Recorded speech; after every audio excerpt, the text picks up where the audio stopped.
Well, it's a very exciting day. I am so honored and excited to have this conversation with the amazing Jane Boulware. I'm really excited to talk a little bit about your book today that's coming out in September. Jane, it's been such an honor getting to know you, and I'm so grateful to have you on the show. Back at you, Cheryl. I feel the same way. It's almost like we've had this connection as we've talked back and forth over the months. Just a pleasure to be here. Thank you for inviting me. Of course. And so before we get started and talking, I've had the opportunity to read through some of the stories in your book, and we're going to talk about that later, and how there's no doubt in my mind that it's going to touch so many people. But before we start talking about your book, and of course, the subtitle is From Cornfields to Corner Office at Microsoft. So, can you tell us a little bit about what planted the seed in your mind to write this book? And also, from, if you can, in a short amount of time, tell us, how did you get from those cornfields to corner office and having all of the impact that you had at Microsoft? That's like 5 questions, just to be clear. Yeah. So that's how I talk as well. In terms of the genesis of the book, I'll be really honest. I didn't start off in planning to write a book at all. I didn't have like an outline. I didn't do any of those things. When I left Microsoft, the folks that I worked with said, "You promise me that you will write, promise us you'll write down these stories. We love your stories, and you should just write them down. Write them down for us, if nothing else. Don't be selfish. Write them down." And so that was one thing. The other thing is, the last year I worked at Microsoft, I looked back at my calendar and I had about 27 people that I was mentoring, sponsoring, meeting for lunch, meeting for coffee. I was totally caffeinated that year. And whether I met with people that were at entry level or the very most senior people within Microsoft, they all said the same thing, especially the women, which was, I kind of feel like an imposter. I don't know that I'm worthy of this role. I don't want to be found out, and I want to be more prepared for the next one. The men didn't say that. They said just the opposite. And I would also hear throughout my career, I wish I could do what you do. I could never do what you do. If only I had this, or if only I was like that. And I realized, first of all, that people saw the story of Jane today. They saw someone that was an executive, or they thought, her successful and so on. And they didn't see the story of Jane through her career. They didn't, to answer the other question, they didn't see the kid that was born into poverty, the 4th kid in a 1-bedroom house. They didn't see the kid that went to college and paid for it herself by selling prayers, her mother's prayers, and used carpeting and all the other things. They didn't see how I'd worked my way up and how scared I was, and how I had to take a lot of jobs that other people said no to because they were too shitty, and I said yes to because I wanted the opportunity and I had to prove myself. And they didn't see that all the way as I came up through my career, there were so many times that I didn't think I could do something, that I just went forward and did. And every time I fell down, every time I flailed, somebody came forward and helped prop me back up. And oftentimes it was a person I would least expect it.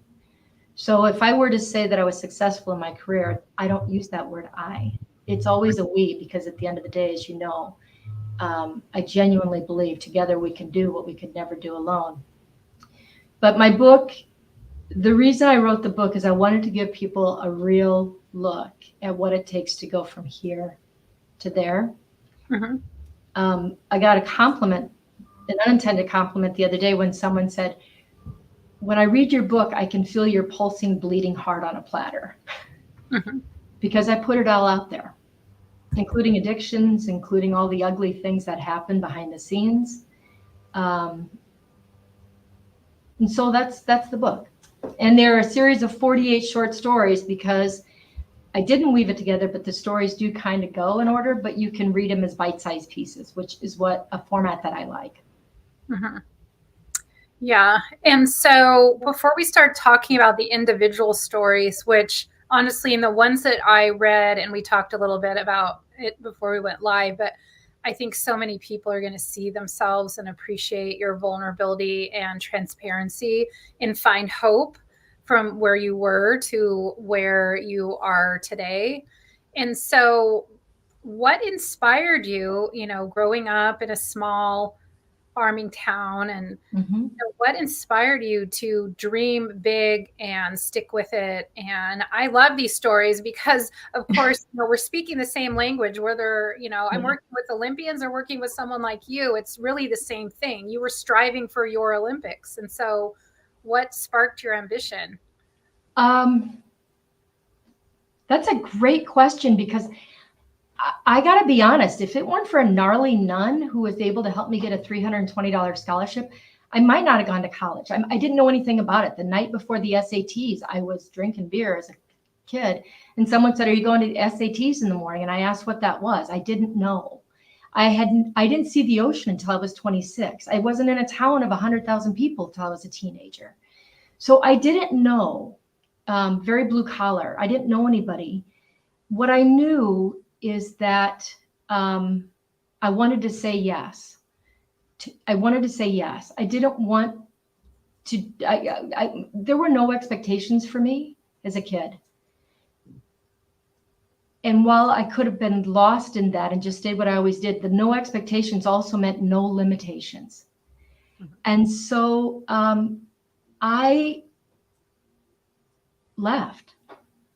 Mm-hmm. Because there was nothing that was there that I felt like I wanted to be forever. And so I left, and in the process of doing that, the more people that I met, the more I learned, the more I wanted. And so my inspiration literally wasn't a 5-year plan that I had. I didn't know about a 5-year plan. I couldn't have created a 5-year plan. I didn't have a horizon of 5 years. I didn't know that basil was a real plant and it was a real thing. I thought it was made up by McCormick's. I didn't know. What I did know is that I had the courage to say yes when I was scared and unsure. And in doing that, it opened doors and gave me a purview to opportunities that I kept putting my foot one in front of the other. Which leads me to a comment that I often get asked, or kids that are in high school trying to go to college. I see all the angst. They don't know what they should major in, and they don't know which one to go to, and all those things. And all I can tell you is I was one of the top 150 executives at Microsoft, one of less than a dozen women.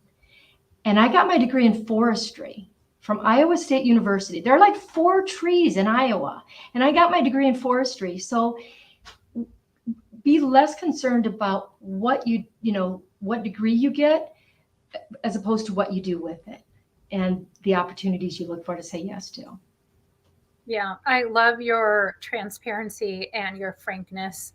And I think that is so, so important. And just to, shine a light on some of the things that you said that are just so important to remember is that, you hear of, if you know Jim Rohn, you're the 5 people that you spend the most time with. But somehow as a young person, you knew that those 5 people were not in your small town. And something gave you a nudge and said to go. And it sounds like throughout your career, you were remarkably courageous. So where I'm going with this is, if you're an emerging leader, or even if, you are a leader and you need to be heard, valued, respected more by your board, by your CEO, just pay attention to your gut and your heart. Mm-hmm. And it does, it takes a lot of courage. And so I will say this, I didn't shake the dirt from my town. I'm very proud of where I came from. They gave me a lot of roots. And by having those roots, and I married my high school sweetheart, to be clear, 48, a long time, 38 years ago now. But because I had those roots, I was able to go with confidence, or just to go. I mean, I knew it wasn't there. And I think part of the ability to say yes to things and to strive and to grow is creating those around you who believe in you, support you, and will prop you up, because you're going to fail. If you're afraid of failing, if you're afraid of if you're afraid of trying new things, you won't go no matter how much support you have. You got to just put it out there. Mm-hmm. Yeah. And so I think that's a perfect time to parlay into one of your stories in your book. My favorite so far, but I have a feeling that there's going to be many more as I keep reading. But it's about the pickle bucket. Yeah. And you can chime in more, of course, but it really struck me that you did not have a fancy scrapbook or, anything, whenever you won something or something happened, it went into a white bucket that I guess used to hold how many pounds of pickles? It was a 5-gallon bucket, so it held thousands of pickles. It was a white gallon bucket that my mom scribbled Jane on the belly of, and it came from Mac's Cafe. And that was our receptacle. It was shoved under the rafters. I wouldn't even say receptacle. I would say that was something, it seemed like it was very cherished. And didn't you look at it as, this is the thing that holds my accomplishments, whether they were ribbons or an A on a test, or what did that signify? What did that pickle bucket signify for you? It proved that I mattered. I mean, that pickle bucket held everything that I treasured, everything that said I achieved, or everything that was, significant to me, all the certificates for me baptism and report cards maybe. And ultimately I put Snorty, my stuffed animal, in there. When he got too worn out for the precious, he's too precious for me to not keep for the future. And in my family, it was, worth was kind of measured, because we didn't have a lot of money, by what you did and how hard you worked. So those were examples of my worth, really, that pickle bucket. I felt like that was the place where I put the things that showed I was worthy. Yeah. And then you didn't, in the book, you go into a little bit more detail about Snorty, who was your confidant, who you would whisper all your deepest, darkest secrets and possibly even consult for advice, which in turn, yes, very wise. What all my little girl hopes and dreams were whispered to Snorty, and he agreed with all of them. I know. And so my next question might be a little reflective and possibly a little uncomfortable, if you don't mind. But when ultimately everything in that bucket got thrown away, and how did you feel in that moment, and how do you think it affected you as an adult? Honestly, I was shocked. So what happened is, I had a white pickle bucket, and all the treasures of my childhood were stored in there. It was stored in the rafters. And one day, Dad cleaned out the attic and chucked my bucket with the scraps of other things, while keeping things that I thought were unimportant. And honestly, he was surprised, because he didn't appreciate and understand how important that was to me. But it also felt as though I had been marginalized, because it was more than it was a receptacle. And it felt like I didn't matter. All the things that I had put in there, it marginalized me in many ways. And it's funny, it took me a long time to get over that. It really did. But at the end of the day, and I write the book, and I start off with the story of the pickle bucket, how I was a child and I filled this bucket. And then I in some ways felt like I spent my life trying to refill that bucket with achievements and accomplishments and so on. And towards the end of the book, and that's why it's called Worthy, I really came to appreciate, and final stories are, it took me a while to appreciate and understand that it wasn't about what I put in the pickle bucket of my life. It was about what I took out and gave to other people. And the realization that the more I took from my own pickle bucket, what I had learned, what I had done, what I could help others with, the fuller my bucket got, to use that analogy. And that my worth had absolutely nothing to do with my degrees, with my titles, with my paycheck, with any of those things. My worth and my feeling, I didn't have to earn it. No one could give it to me. No one could take it away. It didn't matter if I got knocked down a lot through my career and through my life. And I never had anything to prove. And that my worth, when I gave the gifts that I had, become greater. And that was really, as I think about the pickle bucket of my life and the place that I'm at in my life and my career, I am more energized and more excited now, because I've come to the realization and taken all the pressure of having to prove myself and turned it around to helping other people realize the same.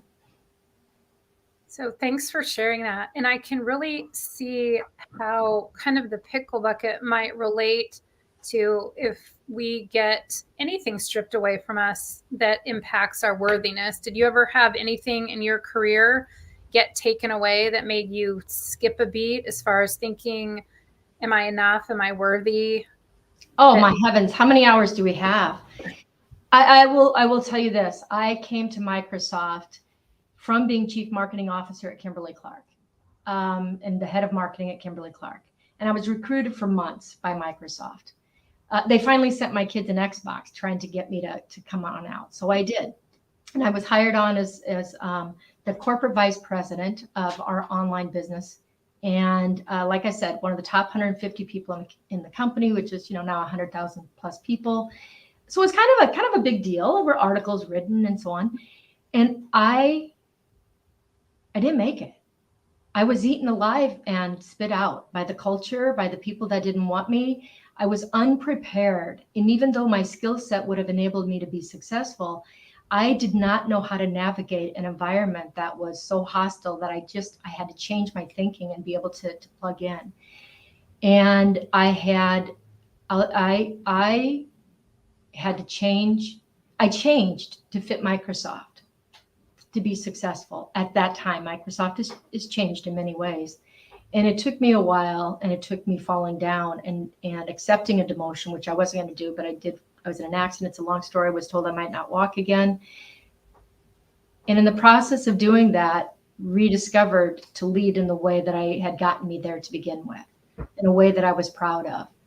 But I had to go through being brought to my knees and surrendering a title that seemed like the pinnacle of a career, that seemed as though I had made it, and say, it doesn't fit me. The cost of wearing this title doesn't fit me. And not only that, but they don't want me to have this jacket. So it doesn't fit me. They're looking, it didn't fit. And so part of me feels badly about telling that story because it implies that women can't be successful or I didn't have what it took. Ultimately, it was my choice. I could have stayed, but I wasn't at that time that person and able to do and succeed in a role in a way that was true to who I was and my ethics and my values. And so I stepped away from it. Mm-hmm. Yeah, there's one example. I mean, that's when people, I can't tell you how many people said I was crazy. Don't do it. Best thing I ever did. Yeah. So then it seems like being authentic, authentic and true to yourself, and also that titles and jobs and things external to you, similar to things in a bucket or a pickle bucket, do not define you. No. And the corollary to that is once I took an alternate role, led in the way that was consistent with my ethics and my values and what was Jane, that's when I became successful. I mean, honest to gosh, we blew away all of our numbers. We did all the things that people said couldn't be done, and created a team that won more awards and was more motivating and motivational, that I was proud to be a part of.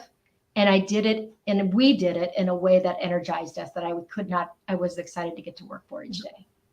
Yeah, that's super, super exciting. And congratulations, by the way. Well done. Thanks. And I'm sure a lot of people are looking up to you. And as far as looking and reflecting on the path, where they should go. And so last question, if you, as the wise, experienced, happy Jane today, were to be giving some advice to the 30, 35, even 40-year-old Jane, what advice would you give her and also some of our other listeners? I should have been prepared for that question probably, but I honestly would say to remember that you are capable, worthy, able, just as you are, and that you don't have to prove anything, and that you don't have to have all the answers. To surround yourself with people who supplement your skill sets and respect and admire them, and that together you can do anything, and nothing is beyond your reach or beyond your limitations. So stop listening to those voices that limit you, whether they're your own or others, and just do your best and try. You are capable.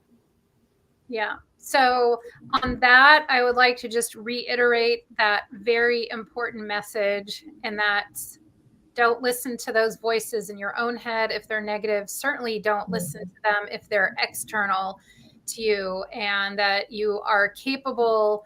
If you can think it, you can make it happen, and just surround yourself by people who are going to be like Jane and also just really step in to help. Jane, is there anything that you would like to share with the audience or tell them to do? Can we share them how to get on a wait list for your book that's coming out in September? Sure. So my book is written, as you can see, and I'm ready to publish it, but I've been advised to wait a little while and to really do it right, because the more people that are getting a hold of it are really appreciating and it's relevant for them. So go to my website, janeboulware.com, and it says contact me, and I'll sign up. And when it becomes available, I'll be reaching out to you. And if you want to be a part of it, or you want to help, or you have, you really want me to send you something, let me know. I'd be happy to. But please don't look at me as someone different than you. I'm just a little bit older, and hopefully I just turned 60. I've come to realize that some of the things that I worried so much about, what other people thought, or if I was good enough, or etc., are not helping you, and they're not necessary, and that you got this. You totally have this. Don't judge your insides by someone else's outsides, because you got this. I love that. That might have to write that down as a quote. Do not judge your insides by someone else's outsides. If you have not already signed up on Jane's website to get this amazing book, there is so much wisdom. And it also is one of the few books that I've read recently that is truly, truly entertaining. It will share wisdom, but it will also help your development and give you the courage to keep going. Jane, thank you so much for your time. I look forward to following you and your book's journey. Sure. As always, it's a pleasure. You said, let's make this like we are having a glass of wine together.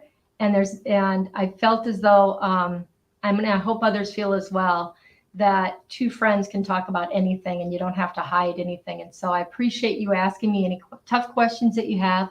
And again, if people want to reach out, I'd be happy to talk to folks. Thank you for inviting me to join you today. Of course. Thanks so much. Take care.